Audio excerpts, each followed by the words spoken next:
Hey everyone, and welcome to today's study. We are stepping way back in time, heading straight into the vibrant, sun-drenched sands of ancient Egypt.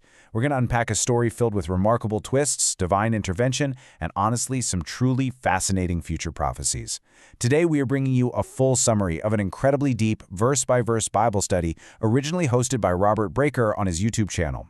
And hey, if you want to check out his original broadcast for yourself, a link is below in the description box. We're going to explore exactly how a completely forgotten prisoner managed to become the second most powerful man in the known world, and how this ancient text might actually hold the key to understanding modern eschatology and everyday preparedness. Get ready, because it's a phenomenal journey. Okay, let's just take a quick look at our roadmap for today. 1. Pharaoh's troubling dreams. 2. Joseph interprets the future. 3. Rise to power. 4. Old versus New Testament spirit. 5. The 7-year tribulation. And finally, 6. Practical preparedness today. All right, let's jump right into Section 1, Pharaoh's troubling dreams. So we start with a deeply vivid and frankly heartbreaking narrative. I mean, just imagine being Joseph for a second here. You're an innocent guy, totally forgotten, just left to languish in a pitch-black Egyptian dungeon. 2 full years pass by without a single word. To really grasp the sheer magnitude of this moment, we have to look closely at his chronological journey. He was just 17 years old when he was violently betrayed by his own brothers and sold off into slavery. By the time he hits 28, despite constantly doing the right thing and showing immense moral character, he gets unjustly thrown into a dungeon. And he endures this incredibly harsh, brutal reality until he is 30 years old. The speaker heavily emphasizes a specific timeline to highlight a really profound foundational principle. The idea is that God frequently uses these difficult, prolonged seasons of suffering and extreme isolation to prepare individuals for massive, unimaginable blessings.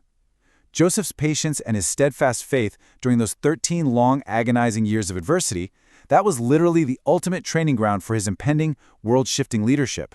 Then, suddenly, the most powerful man on the planet, Pharaoh, starts experiencing these unexplainable nightmares that just shake him to his absolute core. And these dreams were terrifying. In the first one, he sees 7 fat cows grazing peacefully, right? But then they are suddenly eaten alive by 7 sickly, cannibalistic cows that crawl directly out of the Nile River. It's like something out of a horror movie. In the second dream, 7 plump ears of corn are totally devoured by 7 thin ears that have been entirely blasted by a harsh east wind. Now, keeping the historical and cultural context in mind here is absolutely crucial to understanding the sheer terror Pharaoh felt. The ancient Egyptians actively worshipped cows and calves as living deities, and their entire agricultural survival depended 100% on the waters of the Nile. So seeing their sacred animals turning into monsters and emerging from their life-giving river, that signaled a horrific divine omen that completely rattled the king's spirit. Moving right along to Section 2, Joseph interprets the future.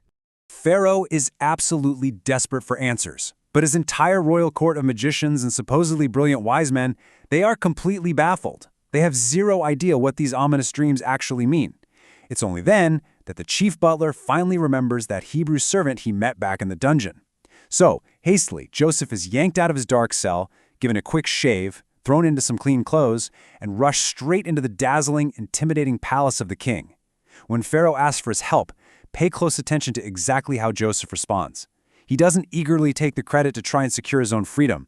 Instead, he humbly declares, "It is not in me. God shall give Pharaoh an answer of peace." With just this one brilliant sentence, Joseph redirects all the glory to the true God. In doing so, he completely debunks the Egyptian false gods and all those supposedly wise magicians who had literally just failed their mighty king. Joseph reveals that the 2 bizarre dreams actually share one singular, terrifying meaning. He lays it all out. Egypt is about to experience 7 years of incredible, unprecedented plenty. But that's going to be immediately followed by 7 years of a famine so severe and so incredibly deadly that all of those previous prosperous years will be entirely, completely forgotten. He clearly explains that God gave the dream to Pharaoh twice to firmly establish it. It wasn't a fluke, it was an absolute certainty that was shortly going to come to pass. Which brings us to Section 3, Rise to Power. Recognizing the absolute, undeniable wisdom in Joseph's divine interpretation, Pharaoh makes a monumental decision, and this results in Joseph's meteoric ascension. I mean, in a matter of moments, he goes from being a forgotten, ragged prisoner to becoming the second highest ruler in the entire Egyptian empire. Talk about a promotion, right? Just look at the immense scope of his new authority. Joseph receives Pharaoh's own personal signet ring. He's dressed up in the absolute finest linen, wears a massive gold chain, and gets to ride around in the second royal chariot. Literally no one in Egypt can even lift a hand or foot without his explicit permission. This effectively puts him in total charge of all national borders and the massive food distribution network. During the study, the speaker actually offers a bit of humorous political commentary here. He neutrally compares Joseph's incredibly strict border control to a biblical version of modern ICE, and jokingly notes that Pharaoh acted kind of like a Democrat by delegating all of the incredibly hard work to a Republican just so he could go enjoy his free time. Now, what's truly fascinating here is the incredibly complex family dynamic that emerges as Joseph solidifies his new life. Pharaoh gives Joseph a brand new Egyptian name, Zaphnath-Paneah, which profoundly translates to God speaks and he lives, which subtly honors the true God. However, he is also given a wife named Asenath. Now, she is the daughter of a pagan sun-god priest. Her name translates to she who belongs to Nith, or rather bizarrely, thornbush. The speaker points out just how challenging it must have been to navigate this intensely complex, spiritually divided household on a daily basis. Imagine trying to balance that family dynamic while simultaneously attempting to manage an entire empire that is teetering right on the brink of global famine. Section 4. Old versus New Testament Spirit. This part of the narrative brings us straight into the speaker's deep theological study. See, before promoting him, Pharaoh openly recognized something completely unique about Joseph. He realized that the Spirit of the true God was actively residing inside of this Hebrew man, which, if you think about it, is a stunning admission coming from a pagan king.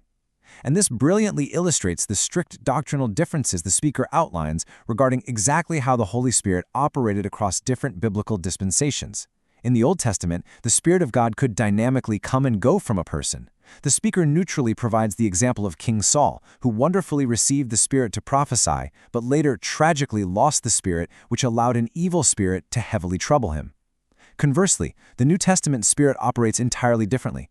According to texts like Ephesians chapter 1, the Holy Spirit is permanently sealed within the believer at the exact moment of salvation, never to be lost or taken away.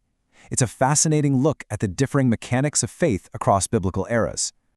So, having established the history and the deep theology, we really have to ask the pivotal question: how does this ancient story of a devastating famine in Egypt actually connect to future prophecy? Let's dive into Section 5, the 7-year tribulation. The speaker firmly believes this narrative goes far beyond just being a cool history lesson. It actually acts as a foundational blueprint. They strongly detail their belief that Genesis 41 serves as a prophetic type, basically a historical preview for a future literal 7-year tribulation period that will occur on earth immediately following the rapture of the church. According to the speaker's eschatological connections, the 7 sevens mentioned in the story map out literal future events. Some theorize there might be 7 exceptionally good, prosperous years globally just prior to the rapture. However, the actual 7-year tribulation is deeply terrifying. The first 3.5 years will feature severe economic struggle, harrowing famines, and massive global deception. The final 3.5 years rapidly escalate into the great wrath of God and the strict enforcement of the mark of the beast, where desperate people will literally trade their very souls for food, much like the Egyptians traded their freedom to Pharaoh. To back this up, the speaker impartially points to modern global instability. For instance, they cite recent immigration tensions in Spain, where arriving groups clash intensely with local economies, as a neutral example of the exact type of sudden societal chaos and collapse that will define these future years. Let's move to Section 6, Practical Preparedness Today. The wisdom of Genesis doesn't just predict a chaotic future, it actually provides an incredibly practical economic strategy for surviving turbulent times right now. Joseph's brilliant kingdom-saving advice essentially boiled down to one specific number: 20%. He strictly instructed Pharaoh to take a fifth part of the entire harvest during the 7 good years and safely store it away. The speaker passionately argues that this ancient economic strategy perfectly translates directly to modern financial discipline and personal readiness today.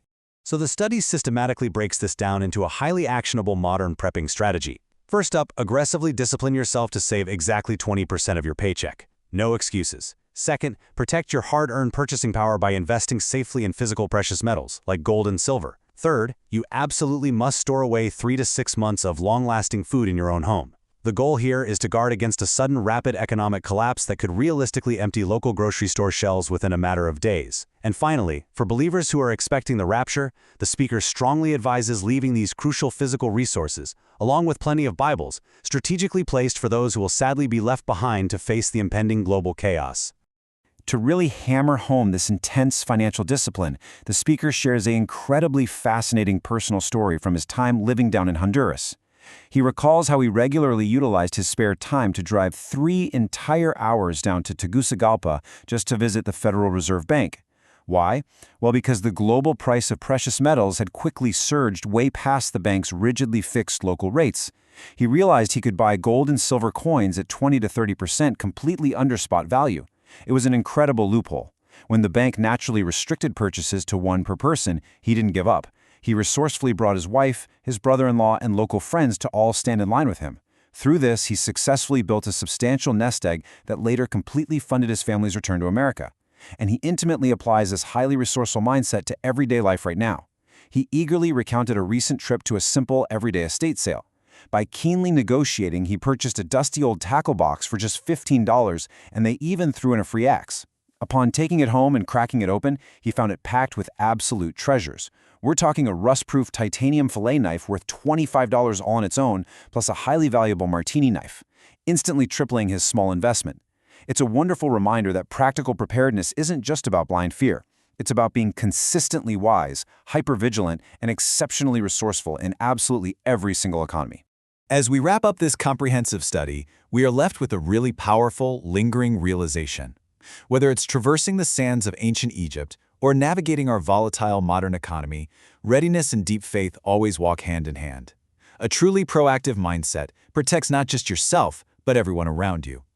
And especially requested by the Source channel today, we want to conclude with this exact message. Prayers for the Watchmen channels are very much appreciated. Hype and like, please. Thank you so much for joining us for this deep dive. As you look at the increasing volatility in our modern world, I want you to ask yourself a serious question. If your own personal 7 years of famine started tomorrow, would you be ready? Stay focused, stay prepared, and we will absolutely see you on the next one.